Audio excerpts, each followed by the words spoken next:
Et non, pour une fois, ce n'est ni avec un café ni un thé que je vous retrouve, mais bien avec une menthe citronnée avec quelques glaçons, parce que vu la chaleur qu'il fait actuellement dehors, il faut bien rester hydraté, surtout en ce moment.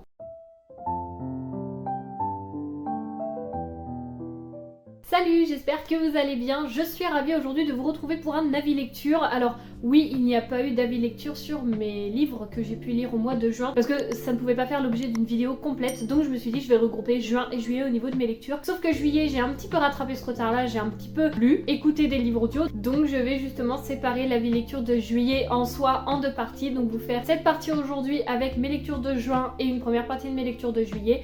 Et la deuxième partie qui sera publiée à un autre moment sera la suite de mes lectures de juillet. Les deux lectures que j'ai pu faire au mois de juin sont Tiziri, le tome 1 de Alexiane de Lys et 7 jours pour vivre, écrit par Valérie Capel. Je vais donc aujourd'hui vous parler de ces deux livres, mais également de Magic Charlie, le tome 1 et le tome 2, écrit par Audrey Alouette. Et pour terminer, je vous parlerai d'Abyss de Fabien Clavel, et je peux vous dire que la vidéo, les lectures que je vais vous présenter envoient du lourd, envoient du pâté. Et pour ne plus attendre, nous allons commencer avec Tiziri, le tome 1, écrit par Alexiane de Lys, c'est publié ici aux éditions Plume Blanche. Déjà, je vous montre les en-têtes de chapitres qui sont absolument magnifiques. J'ai pu les découvrir pour ma part dans sa version audio. Si jamais vous aussi vous avez entendu le résumé, vous n'êtes pas passé à côté de cette fameuse comparaison qui lui est faite, c'est-à-dire que ce livre est comparé à Avatar. Je me suis dit, ça met quand même la barre très haute. C'est vrai que j'avais alors quelques attentes concernant cette histoire parce que franchement, comparer un livre à Avatar, il faut quand même pouvoir après tenir la barre, tenir l'histoire pour qu'on puisse réellement faire cette comparaison-là. Et il faut savoir que ce n'est pas un coup de cœur, mais quasiment, puisque j'ai adoré cette histoire. Oui,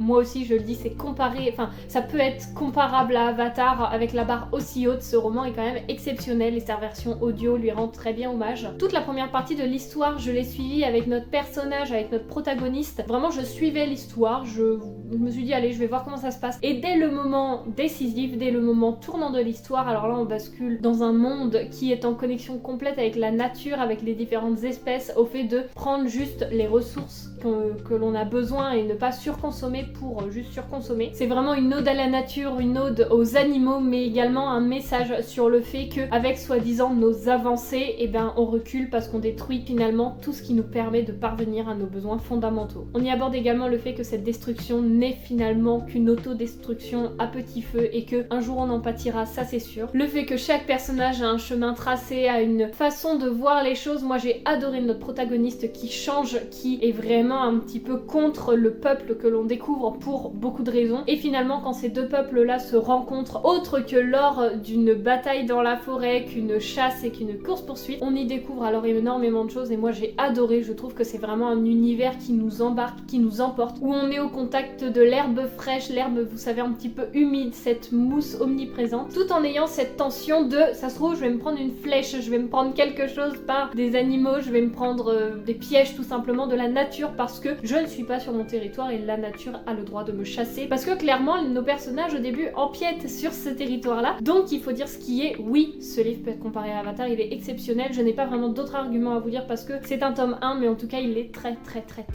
prometteur pour la suite. Ça je peux vous l'assurer. C'est une excellente découverte pour moi, je ne peux que vous le recommander si vous aimez Avatar, si vous aimez la nature, la connexion avec la nature, les différentes espèces dont une qui vit en connexion complète, quasiment en fusion avec la nature, vous n'allez qu'apprécier cette histoire et au-delà de l'apprécier, vous allez l'adorer, ça c'est sûr. Et le deuxième livre que j'ai pu lire en juin n'est autre que 7 jours pour vivre, comme je vous l'ai dit tout à l'heure, écrit par Valérie Capel et publié aux éditions Jouvence Poche. J'ai toujours le livre, mais je l'ai prêté, c'est un coup de cœur. J'ai adoré. Rien qu'en lisant le résumé, ça me faisait vraiment penser à Tout le bleu du ciel de Melissa d'Acosta, qui est vraiment sur une thématique de vas-y, on arrête, que tout aille bien en fait dans notre vie pour profiter. La vie ne s'arrêtera jamais d'être dure, alors autant profiter un maximum tout le temps finalement. Je pense qu'avec la phrase que je viens de vous partager, je ne peux pas mieux vous résumer cette histoire où l'on y suit un personnage qui apprend à être malade et en fait il va bousculer une petite mamie dans la rue et cette petite mamie lui dit est-ce que tu veux une part de tarte ou un café, je sais plus, elle lui propose un petit truc et il dit mais qu'est-ce qu'elle me dit la vieille, et en fait il accepte et il se rend compte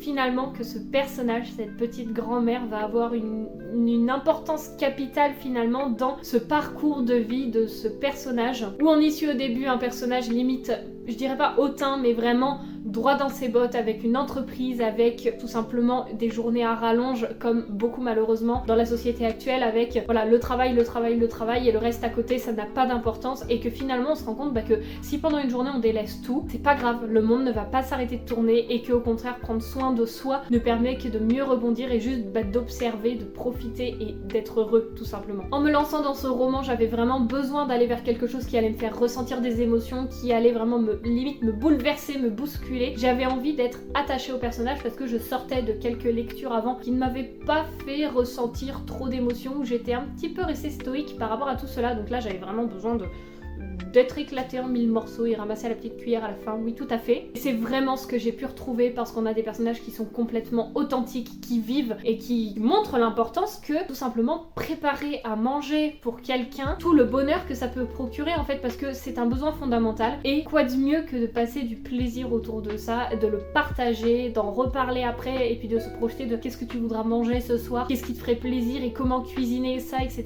Et ça donne vraiment envie de cuisiner les petits plats simples, vous savez, comme on dit, les plats de grand-mère, les grosses casseroles, les grosses marmites, les plats mijotés, les tartes, etc. Franchement, c'est un livre qui donne faim, qui donne le sourire, qui amène vraiment un rayon de soleil là, enfin les jours où le soleil ne se pointe pas. Aujourd'hui, il est bien présent, ça je vous l'assure. On a vraiment la beauté de la vie ainsi que la puissance de l'amour qui sont représentés et merveilleusement bien. Non pas forcément l'amour amoureux, l'amour de couple, mais tout simplement l'amour avec un grand A, que ce soit dans des relations fraternelles, dans des relations amicales, dans des relations tout simplement intergénérationnelles. Franchement, ce livre, c'est beau, c'est doux, c'est trop beau. Moi j'ai adoré. Et oui, effectivement, ça nous montre bien que pour voir un petit peu tous ces bonheurs, il faut sortir de ce quotidien d'immanence et d'indifférence où l'on a la tête dans le guidon, où tout est gris, tout est morne, mais justement observer, et moi je me rends compte de ça, tout simplement quand on voit un crépuscule ou une aube et qu'on se dit mais c'est magnifique quoi, et je suis capable de voir ça, mon corps me permet, je suis en bonne santé et la nature me permet d'observer cette beauté. Enfin franchement, est-ce qu'on le mérite quelque part vu tout ce qu'on empiète sur la nature? Mais elle nous offre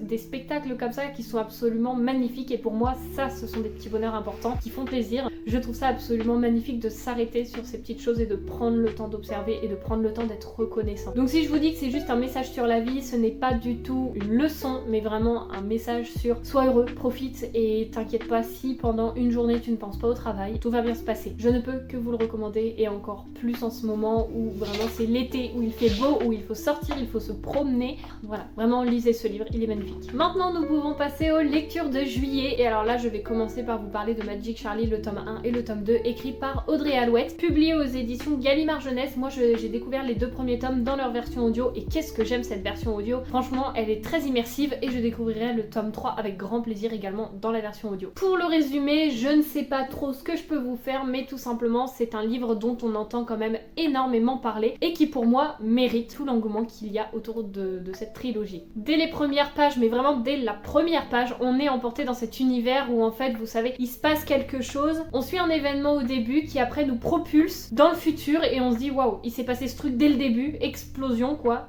Et du coup toute l'histoire arrive pour régler un petit peu tout ça, et qu'est-ce qui s'est passé finalement. On est emporté dans un univers magique, envoûtant, assez doux au début, et surtout assez, comment dire, c'est pas un univers de magie et de fantasy complexe, c'est vraiment un fantastique qui pour moi me fait penser à Harry Potter. Si vraiment je devais le comparer une histoire à un univers, je dirais celui-ci, parce qu'au début on est vraiment sur quelque chose de simple, de jeunesse, qui petit à petit se complexifie, pas non plus énormément, mais on voit qu'il y a un petit peu de noirceur qui commence à arriver, forcément avec ce qui s'y passe aussi, mais on a vraiment cette grand-mère au niveau des personnages. Dame Mélis qui tout simplement c'est un peu la grand-mère, comme vous savez la grand-mère un petit peu potelée, qui fait des tartes, qui fait des petits sorts, etc. Et là il se passe quelque chose avec ce personnage dès le début où justement elle fait partie de l'intrigue principale, mais également on est entre ce personnage là, Charlie qui apprend tout à découvrir, à commencer par le monde magique qu'il ne connaissait absolument pas ou dont il n'avait plus grand souvenir, et à côté nous avons quand même l'allégorie de la mort qui course un petit peu Charlie tout au long des tomes. Pourquoi, comment, ça je ne vous dis pas, mais on a un peu cette tension, cette bascule qui se fait, et qui se fait très bien, parce qu'on a vraiment le fil rouge qui se dénoue petit à petit perpétuellement, mais sans nous perdre, sans aller trop vite. Vraiment il se passe toujours des petites choses, on a des personnages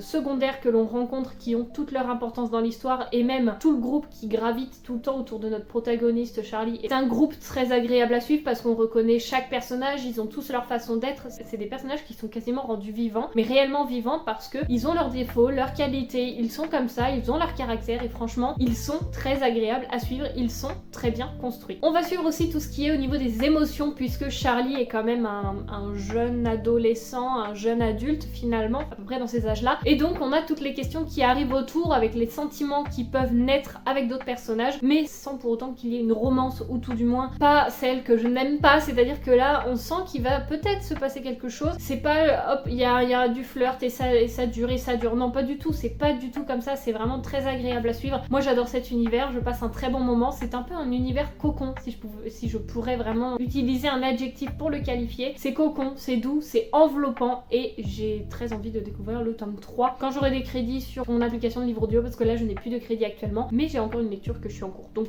ça va, on n'est pas trop à la ramasse. Pour terminer cet avis lecture, je vais maintenant vous parler du livre Abyss, écrit par Fabien Clavel et publié ici aux éditions Nemos. Si vous connaissez le jeu de société Abyss, voilà, c'est tout simplement une adaptation écrite, et si jamais vous aimez le jeu de société Abyss, vous n'allez qu'aimer ce livre parce qu'on est sur une construction fidèle, complexe, mais tellement immersive, et j'ai adoré cet univers. J'étais assez curieuse de découvrir, enfin de voir un petit peu ce qu'allait nous proposer cet univers, étant donné que moi j'adore le jeu de société Abyss, et là je me suis dit, mais en plus déjà j'adore la couverture, et je me demandais ce qui allait être abordé dedans, et franchement, si on voit les intrigues du jeu de société, c'est exactement tout ce qui est retranscrit, c'est hyper fidèle, j'ai adoré. Par contre, il faut dire que j'ai mis un long moment à me plonger, enfin pas à me plonger, j'ai mis très longtemps à le lire quand même, parce que j'ai mis plus de 20 jours, voire un mois à le lire, mais parce qu'on est quand même sur quelque chose d'assez complexe au niveau de l'univers, dans le sens où on a des intrigues politiques, on a vraiment énormément de points de vue, si c'est pas 4 ou 5 minimum, mais c'est très fidèle parce qu'on y suit les alliés, les seigneurs, les castes, et chacun avec son rôle, comment est-ce que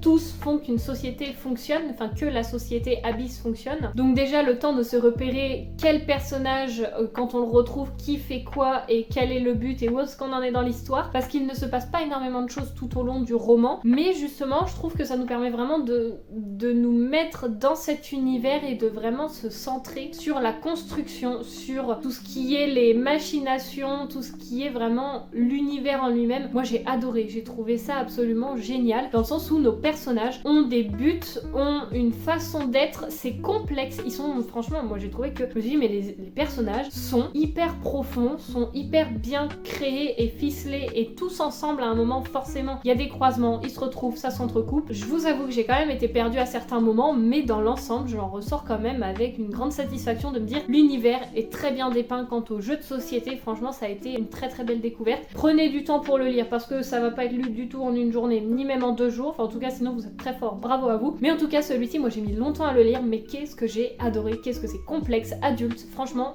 c'est génial. Je me rends compte que je vous dis quand même beaucoup le terme complexe, mais c'est vraiment le cas en fait. Quand je pense à ce livre, je me dis l'univers c'est tout intriqué, c'est tout, enfin vraiment tout ficelé dans des petits coins, vraiment dans des petits détails qui sont finalement bien décrits. Donc oui, l'univers est complexe, l'univers est construit, l'univers existe finalement. Et il faut dire que ça rend le tout très très immersif et ça nous emporte quand on est... En fait on voyage, on n'est plus sur la terre ferme, on est dans cette société. Mais là où c'est compliqué aussi et pourquoi j'ai mis longtemps, c'est qu'on a beaucoup de changements de vocabulaire aussi qui est fait. Au lieu d'utiliser le mot aujourd'hui, ça va être au fluidui. Par exemple, il y a des mots comme une fluxiale pour décrire le temps qui passe, alors je sais plus si c'est les minutes, les heures, les secondes, enfin je sais plus. On a plein de termes un petit peu qui sont changés comme ça. Par exemple, au lieu de l'atmosphère, c'est l'aquasphère. Jusque là, ça reste logique, mais c'est vrai que quand tous ces petits termes-là se retrouvent en une même phrase, bah c'est vrai que la phrase, on doit vraiment être concentré dedans pour bien l'assimiler, pour bien tout comprendre, parce que mine de rien, dès qu'on sort de nos mots, forcément le cerveau comprend plus trop, il faut vraiment une assez grande concentration pour tout ingérer en fait de cette histoire. Mais croyez-moi, ça vaut le coup.